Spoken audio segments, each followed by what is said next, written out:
სალამი მეგობრებო, კიდევ ერთი ჩვენი ვიდეო საუბარი.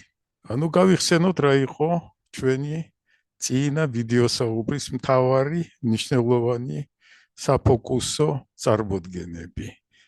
ხვდებით, რომ ეს არის ყველაზე დიდი აბსტრაქტული სისტემა ჩვენი სამყარო და მეორე არის თქვენთან ახლო მდებარე თქვენ სამზარეულოში ყოფი კოვზის ყველა ინსტრუმენტის გამოსახულება, მაგრამ ამის უკან დგას რეალობა. კლასიფიკაცია, დალაგება. თქვენ სამზარეულოში გაქვთ კარადა, უჯრებია, ყველა უჯრაში არის გარკვეული ტიპის ინსტრუმენტი, მაცივარში თაროებზე გიდევთ პროდუქტები, ყველაფერი არის დალაგებული, კლასიფიცირებულია. მეტი კი არაფერი არ არის. როდესაც ასეთი შეკითხვა ჩნდება, რა განსხვავება ასეთი სხვადასხვა ზომის და სხვადასხვა მასშტაბის სისტემების კლასიფიკაციის ობიექტებს შორის, აღმოჩნდება ხოლმე, როდესაც რეალურად დაიწყებთ მოვლენების ან ობიექტების კლასიფიცირებას, აღმოჩნდება, რომ დიდი განსხვავება მაინც და მაინც არ არის. თუ ვეკითხებით ცოდნე ადამიანს, გვეუბნება, რომ თავარია, რომ თქვენ რიცხვის ზომა, მსგავსობა და განმასხვავებელი ნიშნები გამოიყენოთ. შეგვიძლია გავართულოთ, შეგვიძლია ჩვენ თუ არა სამყარო წარმოვიდგინოთ უფრო ზოგადად, არა მარტო როგორც ობიექტები, არამედ აბსტრაქტული სისტემების შეცვლილი ობიექტი, უზარმაზარი ობიექტი. თუ ასეთნაირად შევხედავთ, მაშინ ცოდნაც ყოფილა როგორც აბსტრაქტული სისტემა ჩვენი სამყარო.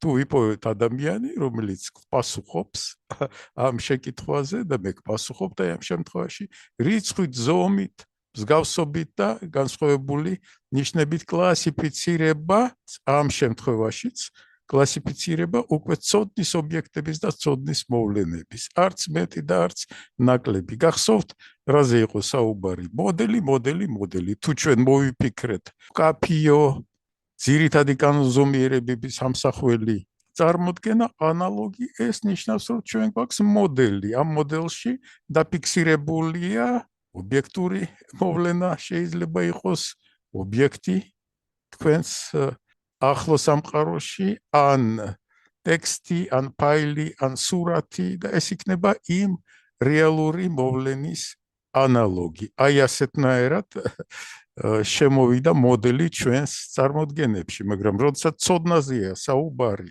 რას ვაკეთებთ მაშინ, რა უნდა წარმოვიდგინოთ? ცოდნის მოდელი, ზოგადად შეგვიძლია ჩვენ თუ არა ვილაპარაკოთ ამ ცოდნის მოდელზე. ცოდნა წარმოვიდგინოთ როგორც ერთიანი სისტემა და შევეცადოთ ცოდნის კლასიფიცირება, დალაგება, მოწესრიგება და მომზადება უკვე მოხმარებისათვის. მთელი პარადოქსი ჩვენი საქმიანობის სწავლების იმაში მდგომარეობს, რომ ცოდნას ადამიანი, ჩვენი ცივილიზაცია ეძებდა, ალაგებდა, ეუფლებოდა რამდენიმე ათასი წლის განმავლობაში, რაც გვახსოვს ისტორია ცივილიზაციის, გვახსოვს კი არა, რაც არის დაფიქსირებული ცოდნის და ინფორმაციის მატარებლებზე. შეიძლება თუ არა ამის ისეთნაირად დალაგება, რომ დაახლოებით 2 წელიწადში ამდენი ხანი გრძელდება ხოლმე სრული განათლება საბავშვო ბაღიდან უკვე სადოქტორო სამეცნიერო ხარისხამდე, შეიძლება თუ არა ამ მოკლე პერიოდში ჩავატიოთ ეს ყველაფერი. გაგვიჭირდება დღეს ვთქვათ, რომ ეს ყველაფერი მოწესრიგებულია, აქ კულტურაც არის, აქ მეცნიერებაც არის, ცოდნის შესახებ მეცნიერება, მეცნიერების შესახებ მეცნიერება, ასეთ საკითხებზე მუშაობს. რა იყო ამ სლაიდზე წარმოდგენილი? გახსოვთ ეს სლაიდი ჩვენი წინა საუბრიდან, მაგრამ აქ დამატებულია რაღაცეები. სტივენ სმიტი იმიტომ მოხდა ჩემს მხედველობაში, რომ მისი წიგნი ციფრული სიგნალების დამუშავება, მე მიმაჩნია, რომ საუკეთესო წიგნია ამ თემაზე. მეცნიერი, ინჟინერი, რეალობის შემქმნელი ადამიანი, სტემპიროვნება დავინახე. როდესაც ამ მწვერვალს მიაღწია, დაფიქრდა, როგორ ვაზროვნებ, რას წარმოვადგენ როგორც ბიოლოგიური და ფსიქოლოგიური ობიექტი, რაში მდგომარეობს ჩემი ძირითადი საქმიანობის შინაარსი, რა მაწუხებს, რატო ფიქრობ მაღალ მატერიებზე და ამავდროულად ვცდილობ რომ 12 წლის ბავშვსაც აუხსნა. მეორე პიროვნებაც, ნამდვილად ორივე პიროვნება ბიოლოგიის ისტორია და მეთოდოლოგია. ანუ ესეთ წიგნი რო დაწერო სახელმძღვანელო სტუდენტებს რო ასწავლო, საკმაოდ კარგად უნდა იცნობდე დარგს, უფრო ზოგადად და ამავდროულად მისი წიგნი ბავშვებისათვის.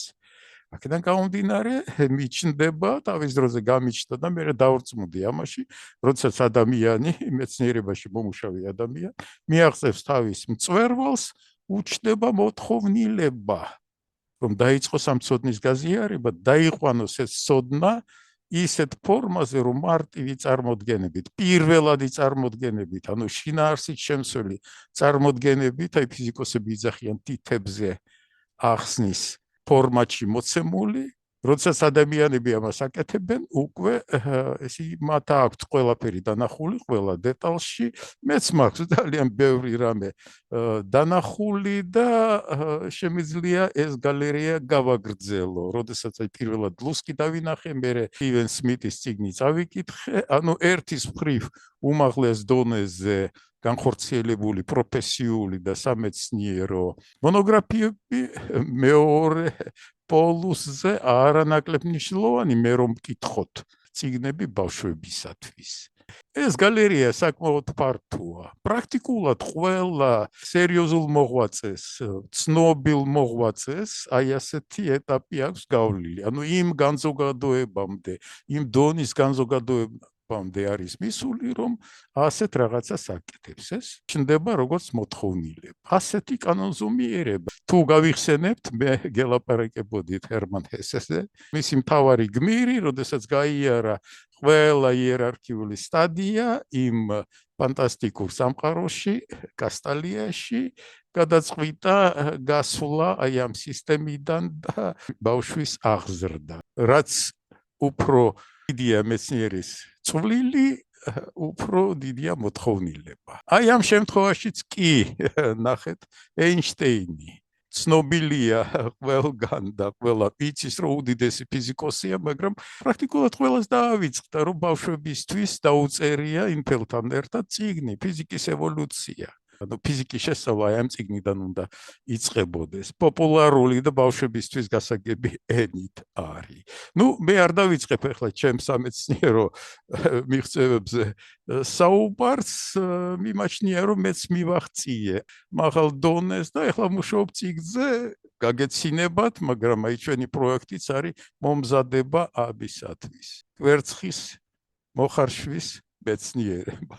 აი ასეთი შეიძლება სახუმარო წარმოდგენით, მაგრამ ნამდვილად ამაზე ვმუშაობ. კიდევ ერთი კანონზომიერება, რადგან მე აი ამ ამოცანის ამოსახსნელად რა ხდება ასეთ შემთხვევებში, დავფიქრდი, მომიწია ფსიქოლოგიის გაცნობა და ვთვლი, რომ განწყობილ ფსიქოლოგიაში მე ვარ ერთ-ერთი საუკეთესო სპეციალისტი. ყველა ფსიქოლოგიური თეორია დამყავს განწყობის ზოგად ფსიქოლოგიურ წარმოდგენაზე, თანამედროვე ინტერპრეტაციაში. კიდევ გაგაკვირვებთ რა ხდება ამ შემთხვევაში.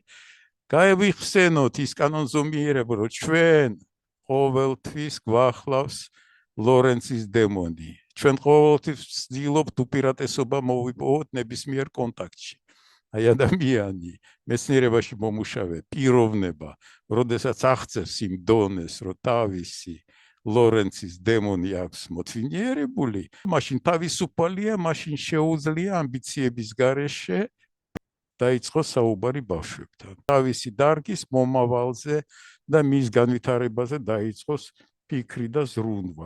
მეც დავიმორჩილე, საკმაოდ დიდი ხანია, ჩემი ლაბორატორია იყო აბასთუმის ობსერვატორია, მსხვილ მასშტაბში რომ დაინახოთ, აი ასეთი წიგნი მზადდება STEM სისტემების ზუსტად იმისათვის შევქმენი, რომ ეს ამოცანა, რომელიც დავსვით ჩვენ და რომელზეც მუშაობთ, განვახორციელოთ. ჩვენი პროექტიც უკვე ძალიან საგნობრივ რეალურ უკვე წარმოდგენას იძენს და მიხვდებით, რომ ჩვენი ლაბორატორიის მთავარი ობიექტი გახდება კვერცხი და მთავარი კულინარული საქმიანობა, რომელსაც ჩვენ დავიწყეთ ბავშვებთან, იქნება კვერცხის მოხარშვა და მის გარშემო სამეცნიერო მიდგომების ორგანიზება.